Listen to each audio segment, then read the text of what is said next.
Hello. Yesterday I made a tips video, and in the comment section I was asked if I could explain a little bit more in detail about one of my games. And I chose a game from the low MMR account I've been playing on, just because in the high MMR games most of the players kinda know what's going on and what is the optimal thing for the enemy to build, so it becomes kinda like forcing the game in some direction or some kind of mind game, or it might be hard to understand. And in these lower MMR games the enemy, it's a wild card. He can do anything. I'm sure you've experienced that, so you just have to wait and see and counter what he's doing. So that's why I chose this replay. And this screen is always so fast, I can't go over the specialists. But I think this was the only playable specialist I got.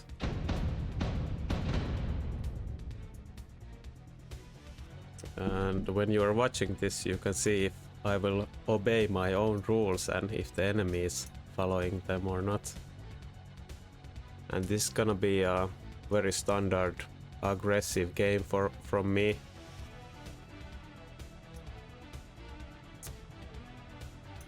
And the position is pretty simple.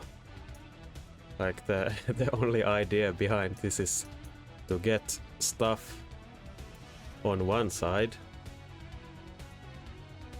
So if the enemy is deploying here and here, we can fight only half of his army with our whole army. So it should be an easy win here.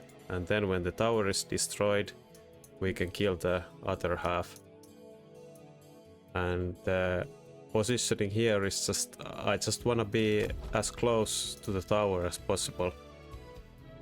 And this is the way to do it. You could even put the phoenixes here, but it's very vulnerable in the future. And the marksman is here and, for example, not here, because I want it to be as protected as possible so it doesn't die and feed experience to the enemy.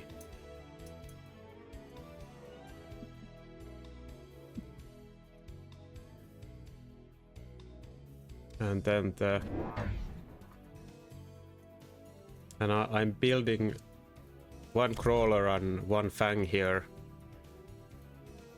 because arc lights are bad against fangs. They are okay in the beginning, but late game when the fangs got the shield, the arc lights are really bad.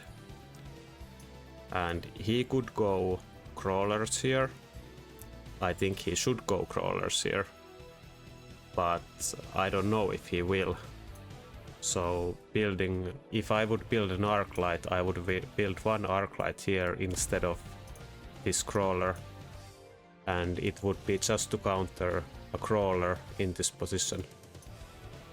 But I'm not sure if he's going crawler or not. He should be, in my opinion, because if he goes crawler here, his giant spec by the way, it opens up a better play for him in the second round. Like, if he goes crawler here, he has so much chaff that the chaff can protect the phoenixes very good, and then he can go Vulcan here on turn 2 and grill my crawlers. But if he goes arc lights round 1, then his Vulcan play is a lot worse, because the Vulcan and the arc lights are doing the exact same role in his composition. So the arc light here would be just useless. But for the purpose of winning the first round, arc light is better for him. And I positioned the fang here like this because, well, if he tries to flank me, half of the pack, like the line goes from here These 9 guys will pull to the flank and defend the tower. They delay long enough so I could get the tower here. And this prevents also storm caller cheese. If he puts storms here, they will target this.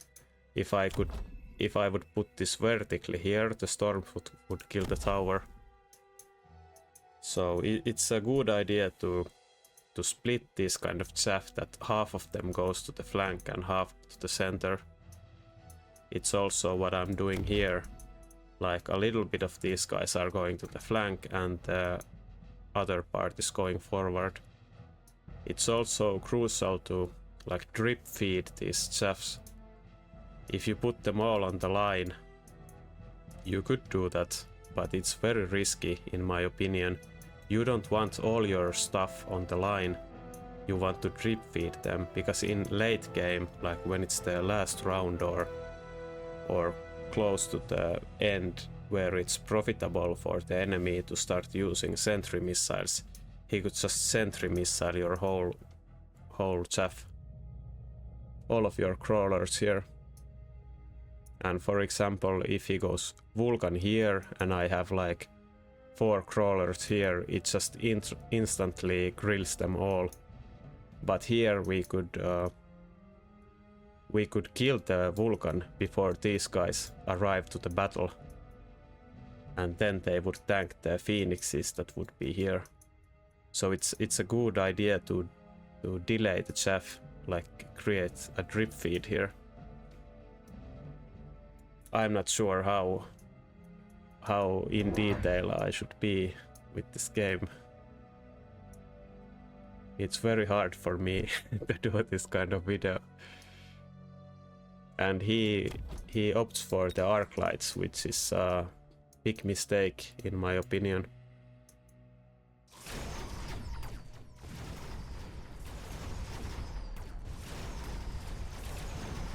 Otherwise his position is pretty standard, I think.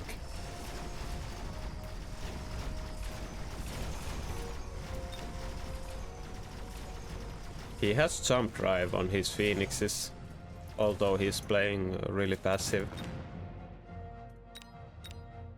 I have some weird technologies, like my marksman techs are a bit messy because I just haven't changed them. I think I just put the assault mode in.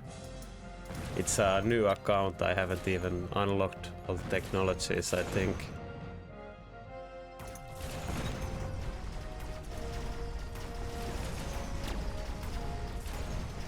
I might do a technology video in the future if you are interested.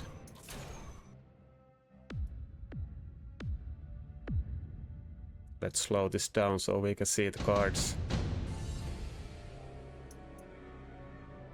It's so slow. This would require a pause button here. Come on. So here are the cards. I should put this here. So he's giant specialist, and although he built the arc light, I'm still expecting him to go Vulcan here.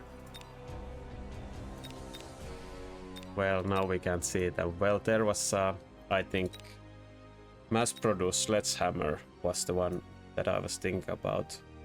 There was also a subsidized arc card. I think a lot of new players pick the card very highly. I think it's really bad because Arclight is a bad unit at the moment. And here, for example, Arclight is bad against the Fangs because once they get the shield, the Arclight does nothing. And mass-produced sledge card here is very good usually in this situation. They are early game, they are good versus Fangs before the shield. And when you get the sledges for 100, you can use them as a cheap frontline. It's a very strong card, but a Vulcan is very good against the mass-produced sledges. And I'm really expecting him to go Vulcan here, so that's why I'm not picking it. Oh, now we can see it. The strike specialist is another good option here. Like against a Vulcan player, you want to go in these flanks. So the Vulcan is only covering a part of the attack. If you just put all your stuff here, the Vulcan will grill everything. If you can split his forces, you can do a lot more. I actually skip. I thought I would take the strike specialist. Okay, this is why I needed the 50 gold to build two 200 cost unit. And in this situation there are, I think, two options. You can go Mustangs because of Mustang is very good against Fangs and Phoenixes, and we can defend the Mustangs later with, for example, shields or fortresses, so they don't die to the arc lights. But the reason I'm going Storms is that I'm expecting the Vulcan. The Storms are very good against the Fangs early game, and late game, if you really want to commit to Storms, the high explosive ammo technology will counter the shielded Fangs. But here I'm expecting the Vulcan, so I need something that will deal damage to the Fangs and to the Vulcan, and doesn't die to the Vulcan as easily. That's why I'm not building Mustangs. And usually when I deploy crawlers like this, I like to place my carry units here like a checker pattern. I'm not sure if it matters here, but with Vulcans or with Mustangs, for example, if he goes Vulcan and incendiary bomb, the incendiary bomb will connect here, so the fire will be here. And if I would have the Mustangs here, they would just walk to the fire and die. But when they are here, they walk here where there's no fire. And when I was placing these storms, I guess I checked the arrows that they are shooting two Fang targets at the same time. So that's the only reasoning. And I'm not afraid of these flanks or this tower sniping, because I got a lot of pressure here.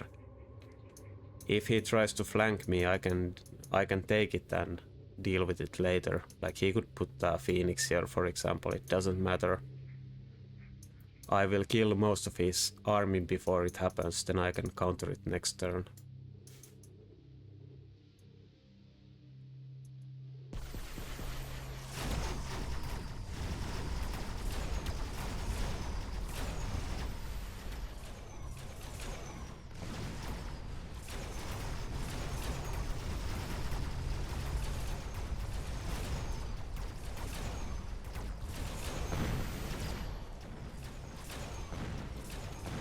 And I don't quite understand what kind of composition he's building.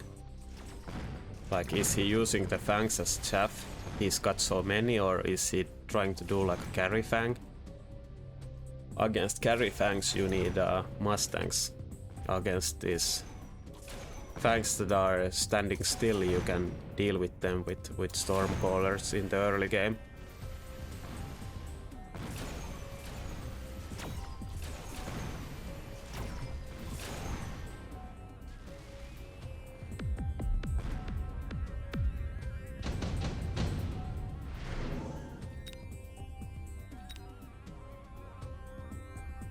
So here is well,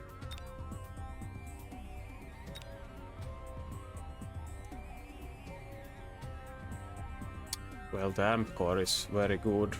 You could maybe go like senior. Oh, I actually took the senior. I guess I don't have a amp core target here. I could expect him to go some kind of giant here, maybe put the amp core on the marksman and sell it later. But I guess my reasoning here is that I'm afraid of him going mass giants, and I'm probably thinking that only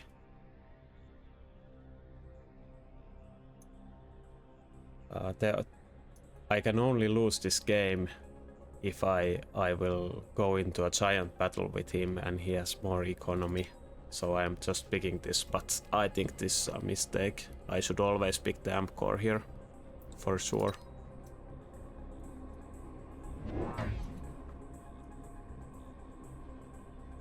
It's actually very bad pick, I think.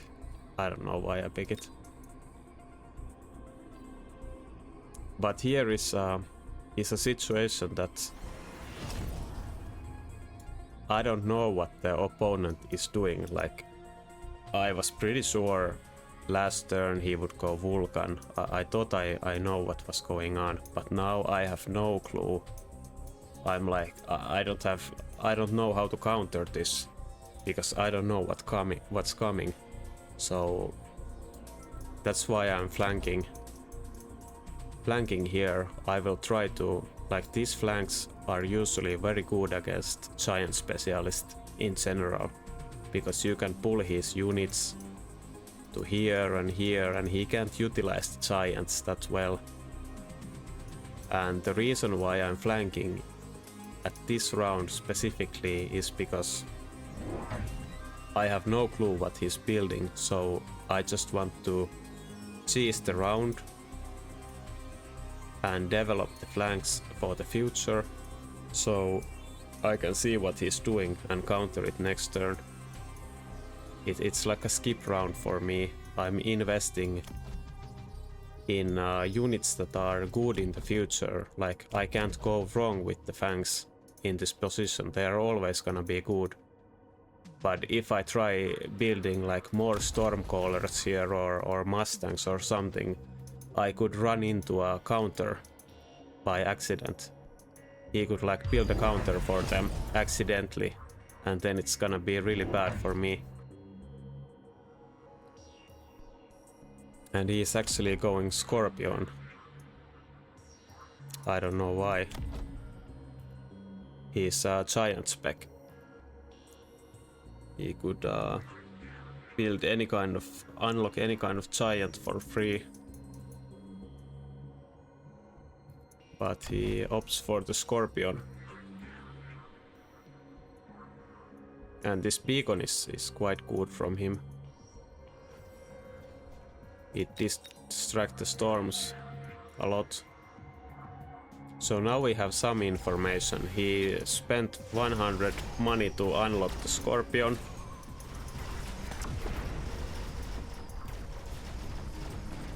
Now we know more about what to do.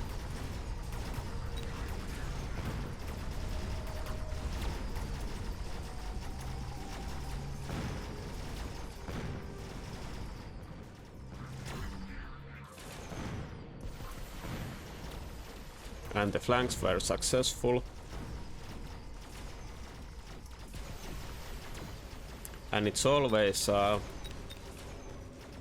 very good if you can put the jump-ride phoenixes in the flanks, because they can move inside the flank without having to warp again. So here, because he's giant specialist, I will go for the barrier. Here we already talked about the mass-produced sledge guard. It's bad against Vulcans, and here it's too late for it anyway, I think. And here I'm thinking he has to go a giant with the barrier because he's giant specialist, and I'm picking the barrier as well. And I remember I'm gonna build a melting point here. His Scorpion isn't doing anything here. I'm not afraid of it. But the melting point isn't to counter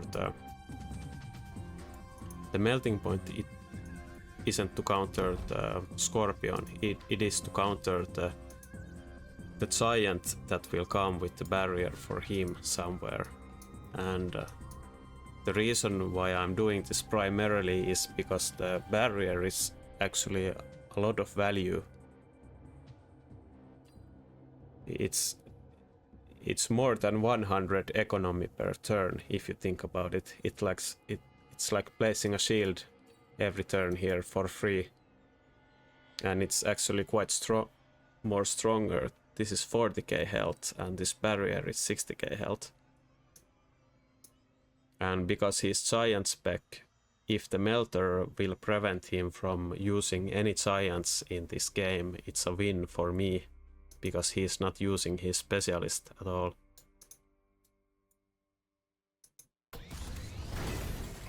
Okay, so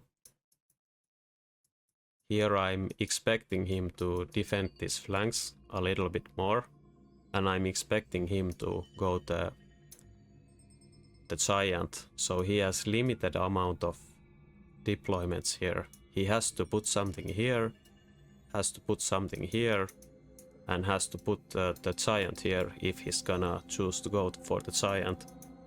So that's why I think this is a safe thing to do.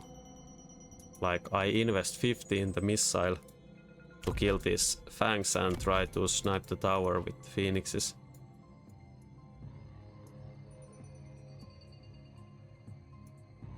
And for example, or like I explained, this is a good play because he has to deal with all kinds of stuff everywhere else.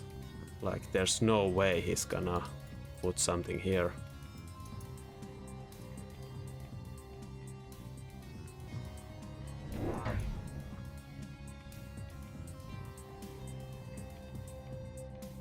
I don't like to use money like this even on round 4, but I think this is a pretty good spot.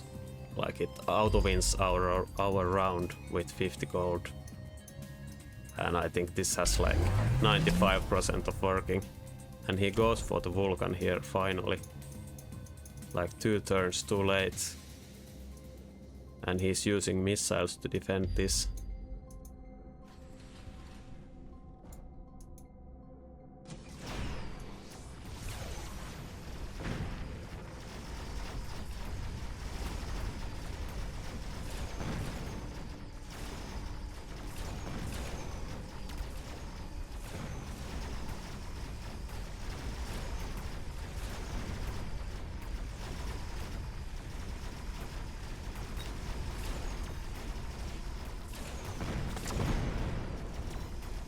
How did he get photon coating if he picked the barrier? Did he go like...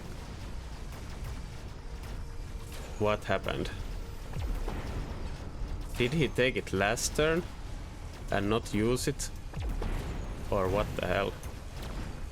I'm not sure what happened.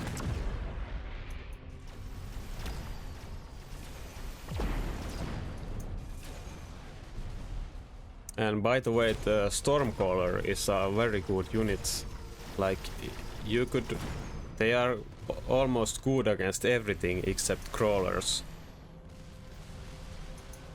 In each game you could always build 1 or 2 storms, no matter what the enemy has.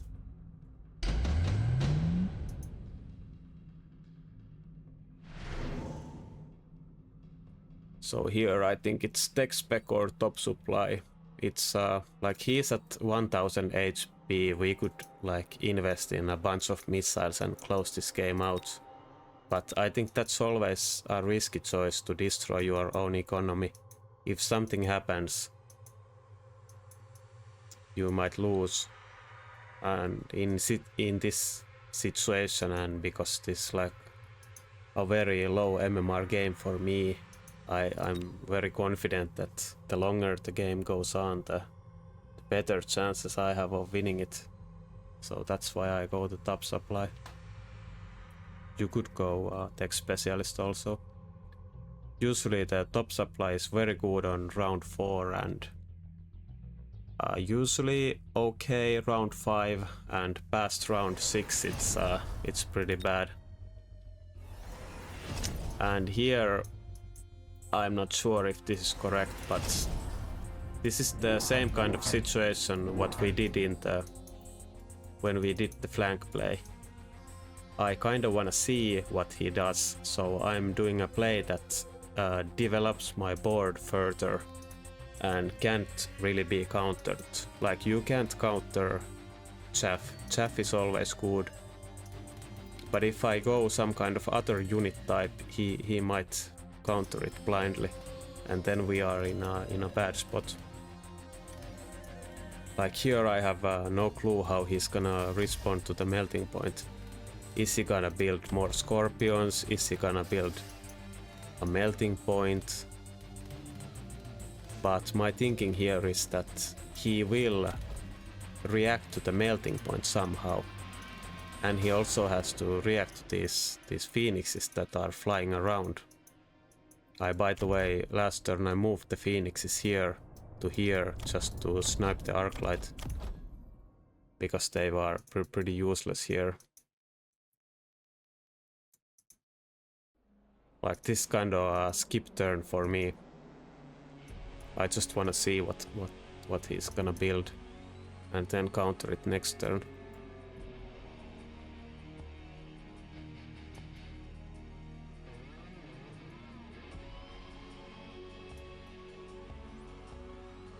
And I think this the first round I will go speed here. The speed is because, well, we went replicate crawlers, so it's good with them, and also our flank here is open. This is not fully open, but a bit vulnerable, and the speed helps us to kill his towers faster. If he tries to flank us, the speed will ensure that we get his tower first, so his flank will do nothing. So I don't have to defend the flanks because I went to speed. And here I'm trying to get the tower again. And I should probably deploy crawlers here, so if these get missiled, these don't run here and ruin the beacon. Yeah, and this is exactly what I do.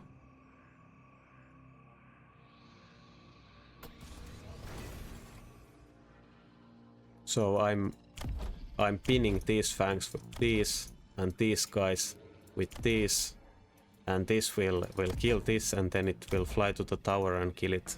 That's the plan. Oh, I actually upgrade this tower. And he's going smoke bomb, it doesn't really matter. Shield on the fangs, it's a pretty good play, because our fang clear is bad.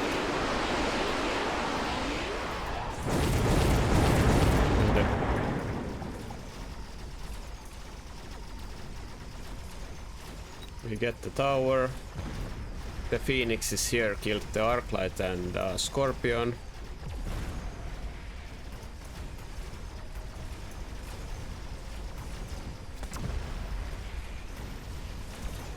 And the crawlers are running wild.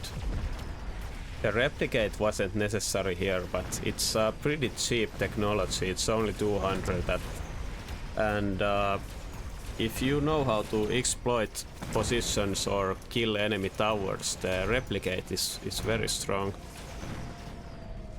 It puts a lot of pressure on the enemy. Like, he will be afraid of the crawlers. He might overcommit to defending them and stuff like that.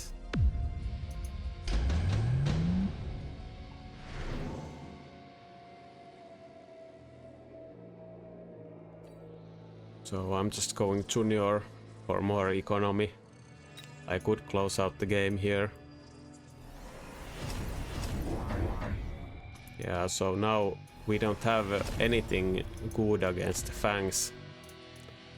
The other option would be to go high explosive ammo storms, but Mustangs are a lot better here. Like, Mustang is a direct counter to the fang.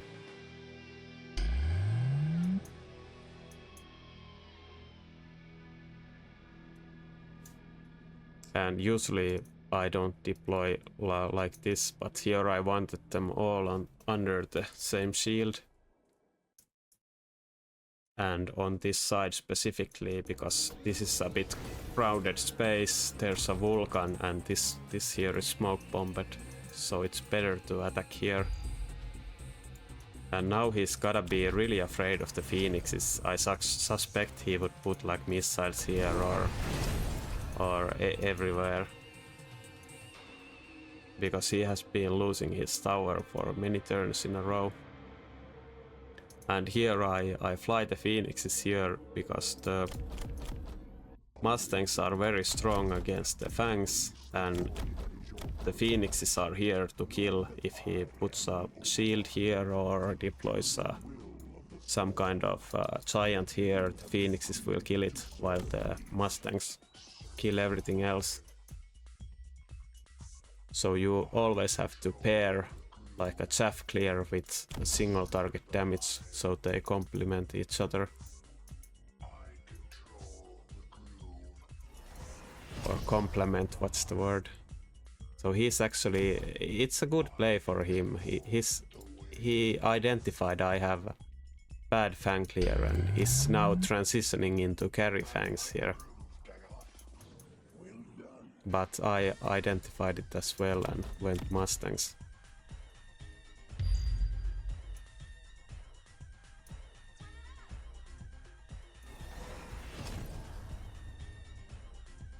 And he's doing 3 missiles here. He's so afraid at 4th missile here.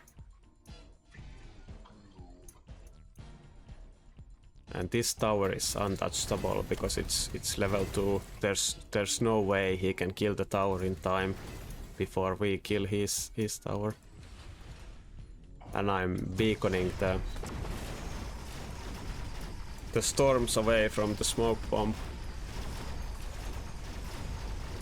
It doesn't do much, but since I'm not using the beacon to move the phoenixes, it's the only use for it.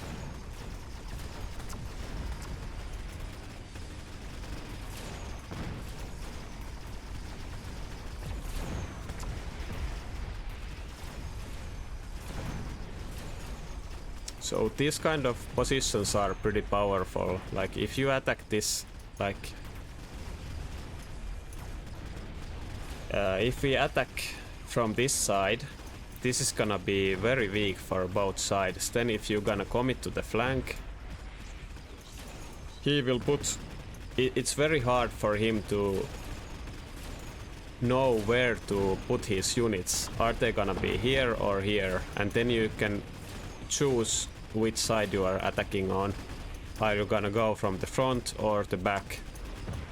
And the back units will pull all his stuff here from here, so they are not defending the front.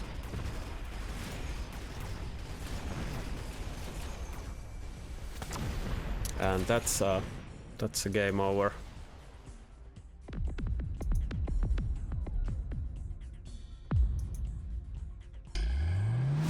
I don't know if I did a good job of explaining this game. It was pretty hard for me.